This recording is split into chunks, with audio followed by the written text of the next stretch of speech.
lo que ocurre en Brasil, ese juicio político que parece abrirse de manera ineludible para la presidenta Dilma Rousseff. Hoy nos acompañan acá en el estudio Rodrigo Fernández, quien es profesor del Instituto de Estudios Políticos y de Relaciones Internacionales de la Universidad Francisco Marroquín, y está con nosotros el ex canciller Fernando Carrera. Por la vía telefónica, por la vía del Skype, está con nosotros Marcel Van Hatten. Él es diputado estatal de Brasil, es miembro del Partido Progresista, y le damos la bienvenida. Gracias a los tres por acompañarnos. Y Claudia arranca esta conversación con el diputado Van Hatten hasta Brasil. Y lo que yo quiero es que Van Hatten nos cuente 24 horas después, ¿cuál es el ambiente en Brasil? Apenas ayer, alrededor de esta hora, horas más, horas menos, la Cámara Baja de Diputados trasladaba hacia la Cámara Alta ese juicio político que habrá de llevarse contra la presidenta Dilma Rousseff. ¿Qué ha pasado últimamente? ¿Cuál es el ambiente político? Muy buenas noches a los presentadores, también al canciller y al profesor y a todos los que están asistiendo. Ahora la medianoche en Brasil, 00:08, la presidenta de la República se pronunció hoy en la tarde a las 6. Se victimizó un tanto y dijo que está sufriendo una injusticia, pero la verdad es que para el pueblo, para la gente en Brasil, ya está consumada la cosa acá. O sea, en un mes, poquito menos, poquito más, se va a pasar en el Senado lo mismo que pasó en la Cámara de los Diputados. A haber una votación en mayoría simples en el Senado, y creo yo que va a pasar lo mismo que pasó en la Cámara, con una amplia mayoría por el impeachment de la presidenta Dilma Rousseff. Diputado, ¿y es ineludible que el Senado vote a favor del impeachment? Sí, es lo que dicen todas las encuestas, los periódicos también, que han preguntado a los senadores sus posiciones sobre el impeachment, y en el Senado ahora basta una mayoría simple. Es una novedad, en verdad, porque el impeachment anterior de Collor en los años 90 fue solo por la Cámara de los Diputados, y el Senado tuvo después que hacer solo el juicio, pero el presidente, luego de la votación en la Cámara, ya dejó el poder. Ahora hubo una nueva interpretación del Supremo Tribunal Federal, y el Senado también debe decidir sobre el impeachment, pero solo con mayorías simples. O sea, de los 81 senadores, 41 deben votar sí, y hoy hay seguro 46 votos. ¿Tiene sentido, según la prensa y según todo. ¿Tiene sentido entonces cuando ustedes dicen que ¿Sí? ya Dilma Rousseff está consumada? Hay una pregunta que quiero hacerle al diputado brasileño, pues él se encuentra allá y le atañe directamente. Dilma Rousseff ha salido a los medios de comunicación a decir que todo se trata de una conspiración para votarla a ella del gobierno, no simplemente por lo que ella significa como persona, sino un proyecto político. ¿Cómo reaccionan todos ustedes ante esta interpretación que ha hecho Dilma Rousseff de este impeachment? Bueno, la verdad es que Dilma utiliza la misma estrategia que utilizan todos los gobiernos en América Latina cuando están con su popularidad muy baja. La verdad es que el pueblo ya no la quiere, y su gobierno está envuelto en corrupción, y ella también está sufriendo un juicio político por haber incurrido en maniobras fiscales, llamadas pedaleadas, para maquillar el déficit durante la campaña para su reelección en 2014. Ella durante la campaña acabó diciendo al pueblo que tenía plata, que el gobierno, que todo iba bien con el gobierno, y al final lo que pasó es que cuando inició su segundo término en 2015, se percibió que no era verdad, que mentía nada más. Así que hoy la presidenta de la República, que en Brasil no tiene popularidad para nada, y la gente sabe que todo lo que dice ella ahora no tiene respaldo en la realidad. Diputado, pero entonces a Dilma Rousseff no se le está enjuiciando por corrupción, por apropiarse de dinero público. Se le está enjuiciando por engañar al electorado. Perfectamente. En ese caso específico de ese juicio es por maniobras fiscales, de hecho. Pero tiene también, hay otros procesos, otros juicios que pueden también instalarse en la Cámara que tienen que ver con corrupción. Y claro, el expresidente Lula también está bajo investigación por corrupción, así que todo está muy conectado. Diputado Van Hatten, gracias por acompañarnos desde Brasil. Le pedimos que permanezca con nosotros. Vamos a conversar ahora con el ex canciller Fernando Carrera y con el profesor Rodrigo Fernández en Guatemala. Fernando, en términos concretos, ¿qué similitud hay entre lo que le está ocurriendo en este momento a Dilma Rousseff y lo que le ocurrió el año pasado a Otto Pérez Molina?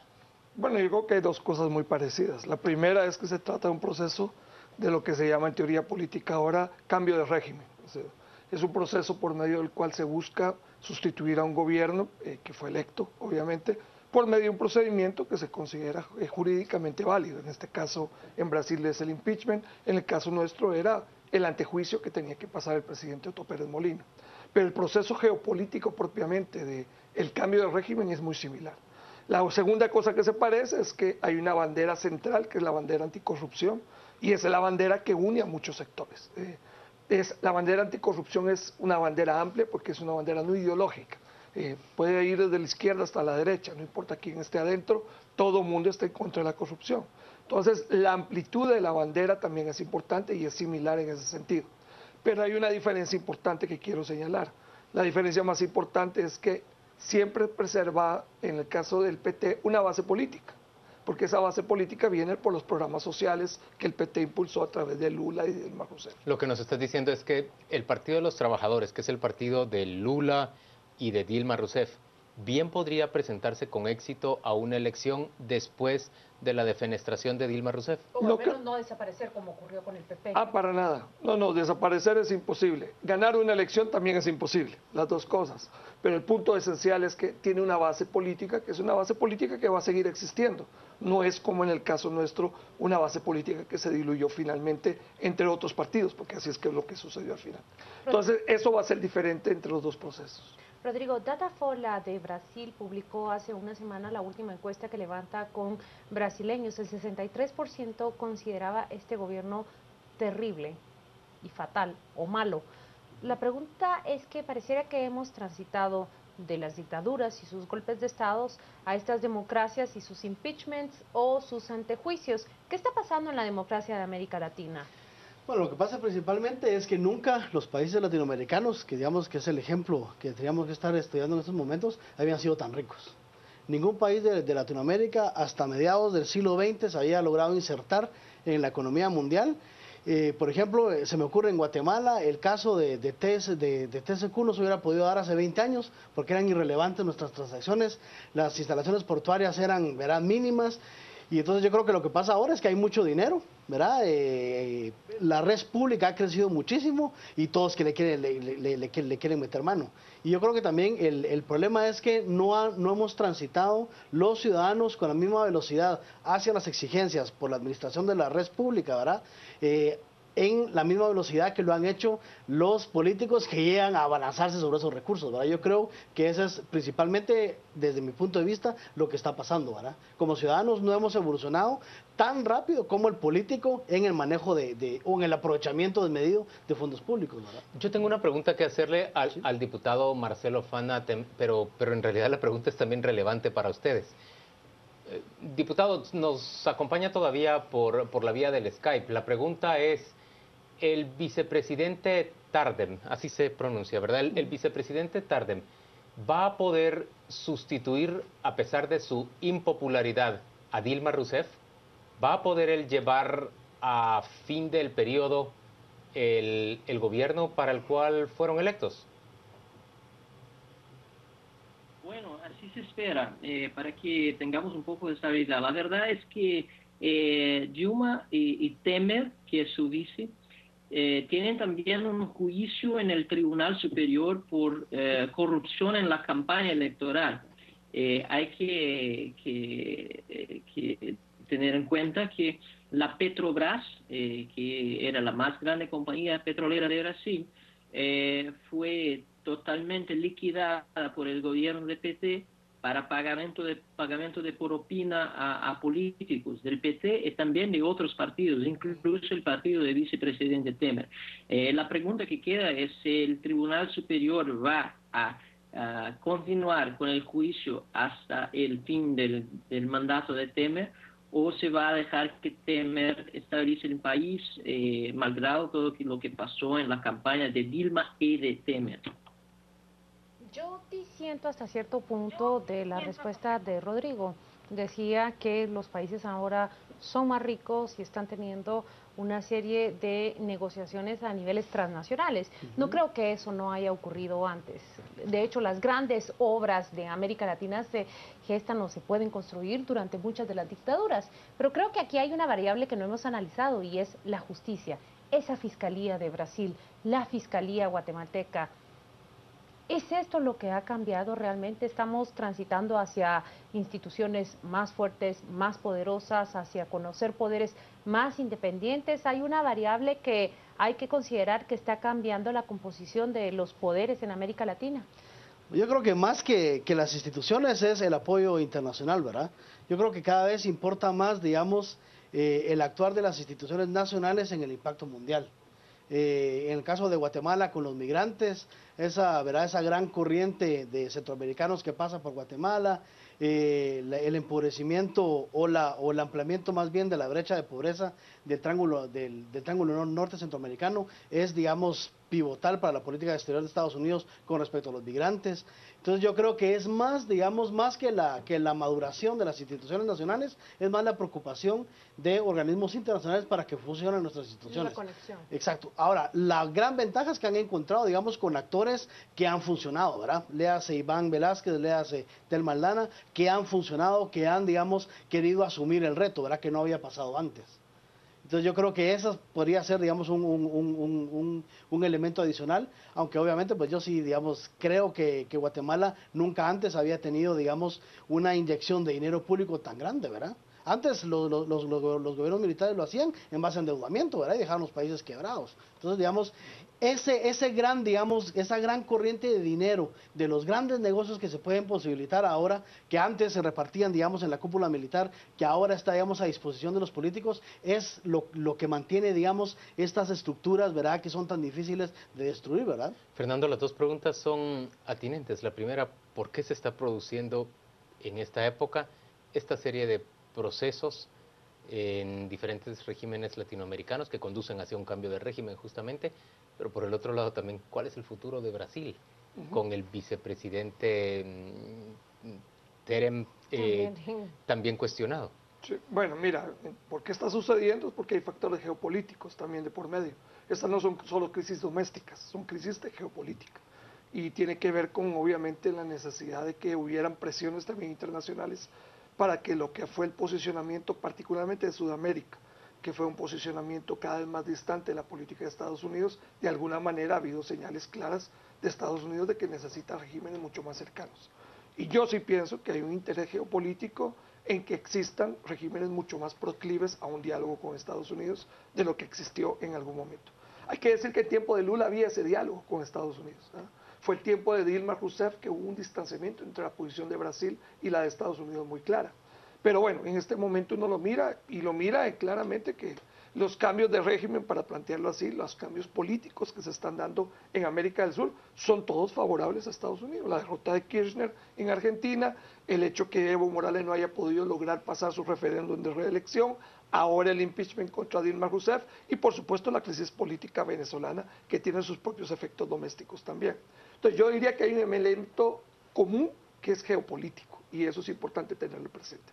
Ahora, ¿por qué eso se ¿En da? eso incluís a Guatemala? Ah, por supuesto. Guatemala también es parte de ese fenómeno, porque el Triángulo Norte, nuevamente, como bien citaba el compañero acá, tiene un problema de amenazar la seguridad de Estados Unidos con el tema, obviamente, del narcotráfico y terrorismo por un lado, y por otro lado, por el tema de migración.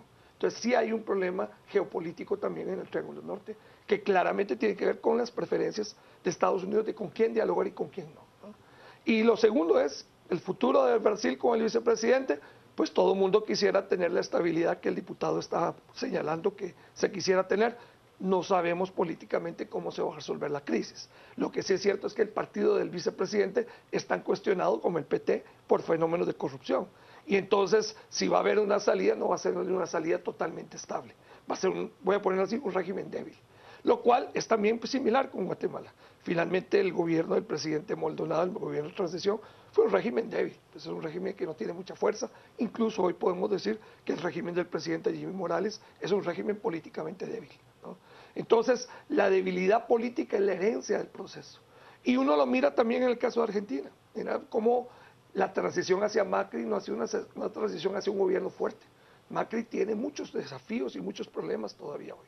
Entonces no estamos haciendo una transición de gobiernos de estabilidad que existían antes a gobiernos de más estabilidad, sino estamos haciendo una transición de estabilidad a inestabilidad todavía. Yo pienso que en parte por lo que tú señalabas, Claudia, que es el problema de la transición institucional también. Es muy importante la transición de instituciones. El factor de la justicia y las instituciones de justicia están transformando a América Latina, como tú también señalabas, y esto es un factor que también está pesando. Pero no estamos caminando hacia estabilidad y eso es algo que es importante tenerlo claro.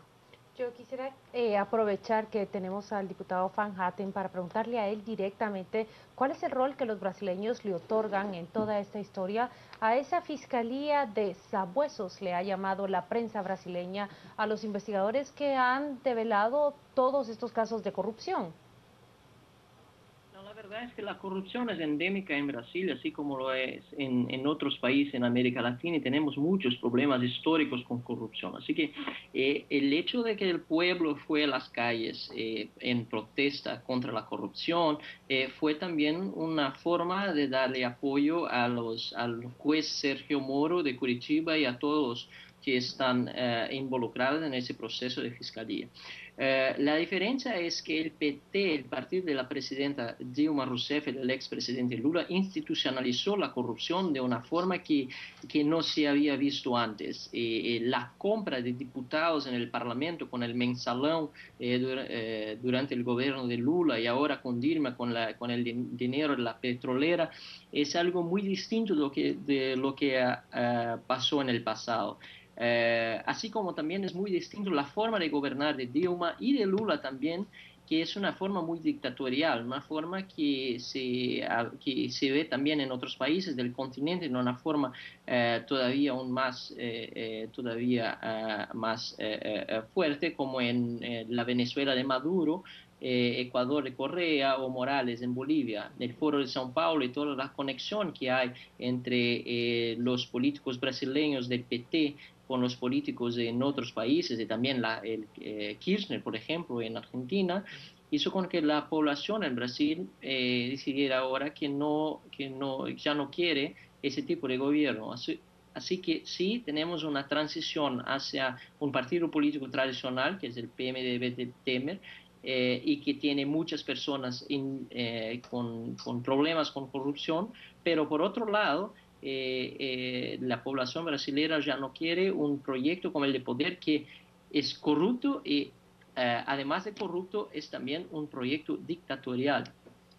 Fernando, ¿es admisible el término dictatorial para aplicarle a los gobiernos del Partido de los Trabajadores en Brasil? Mira, yo no creo que tengamos ninguna dictadura en América Latina, en ningún país, incluso ahí donde hay restricciones a las libertades importantes, porque hay regímenes democráticos que han restringido libertades de manera importante. Pero por suerte no tenemos dictaduras, ya no existe una visión de dictadura. Lo que sí hay es un proyecto de hegemonía política de largo plazo que está fracasando, ¿no? El caso de Evo Morales en Bolivia es muy contundente. Él pretendía prolongarse indefinidamente con reelecciones indefinidas. Pero fracasa 12 años después, digamos. No, está bien. Lo que estoy diciendo, no estoy diciendo que está fracasando porque es un fracaso, porque es un gobierno débil. El de Lula cierra un ciclo, pero el punto es que sí había un interés en una hegemonía de muy largo plazo. Y esto tiene que ver con dos cosas. Un fenómeno que se acaba de mencionar por el diputado es el fenómeno de la corrupción. Efectivamente la gente se enquista en el poder y quiere sacar provecho económico del poder. Pero también tiene que ver con un proyecto de cambio social que es de largo plazo. Y América Latina vive situaciones todavía de muchísima inequidad y parte de la inestabilidad que vamos a vivir es que podemos responder a la corrupción. Pero si no respondemos a la inequidad, América Latina va a seguir teniendo inestabilidad política, porque sigue siendo el problema estratégico y estructural de las sociedades latinoamericanas. Rodrigo, si hablamos de ese mapa de las Américas o de América Latina, es muy fácil localizar dónde están esas sociedades que están saliendo a protestar y a demandar pues ese juicio, si no político-social, a sus gobernadores. ¿Quién es el próximo país en vivir una crisis similar?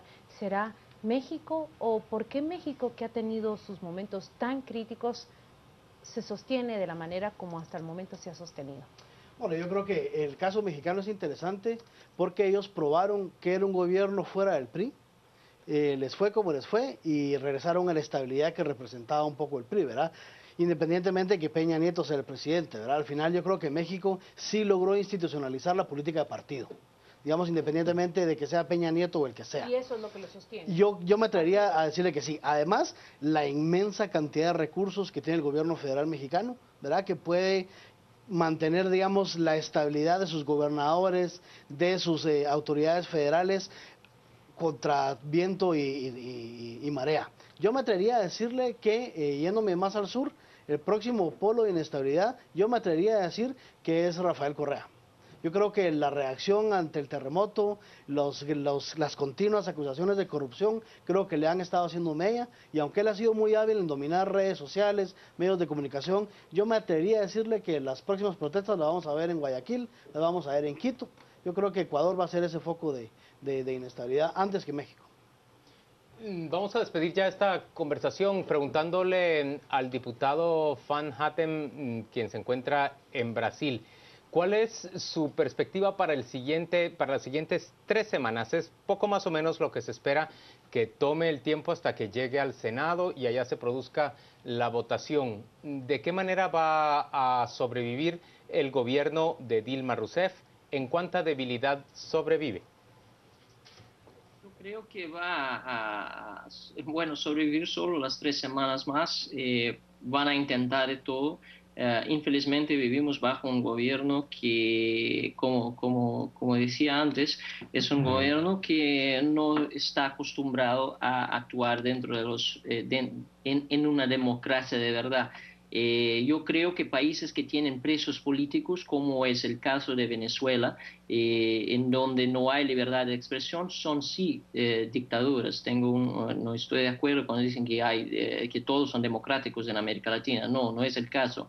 Y eso también va a impactar aquí en Brasil. Creo que en las próximas semanas Dilma va a intentar sobrevivir y va a buscar también apoyo internacional en esos países del Foro de São Paulo, que fue creado por Lula y por Fidel Castro, que es un dictador en Cuba, para intentar salvar su gobierno. No creo que va a lograr éxito, pero eso sí deja claro que el gobierno del PT, el gobierno de Dilma, el gobierno de Lula no tiene compromiso de hecho con la democracia ni con los pobres. Ese es el grande problema de Brasil y también de América Latina. Lo principal no es combatir la inequidad, que sí es algo que muchas veces nos deja mal porque la inequidad no es per se buena, pero peor es la pobreza. Y el país hoy en Brasil está cada vez más pobre con un gobierno que no valoriza el individuo, apenas piensa que puede hacer más y más con un Estado grande, y lo que estamos viendo es que eso no está logrando éxito.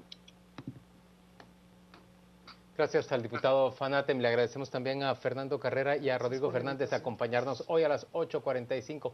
Vamos con nuestra compañera Rocío Lazo. Ella nos cuenta qué se dice en redes sociales respecto de este tema, el defenestramiento o el impeachment, como le llaman en Brasil, a la salida del juicio político para Dilma Rousseff, la presidenta.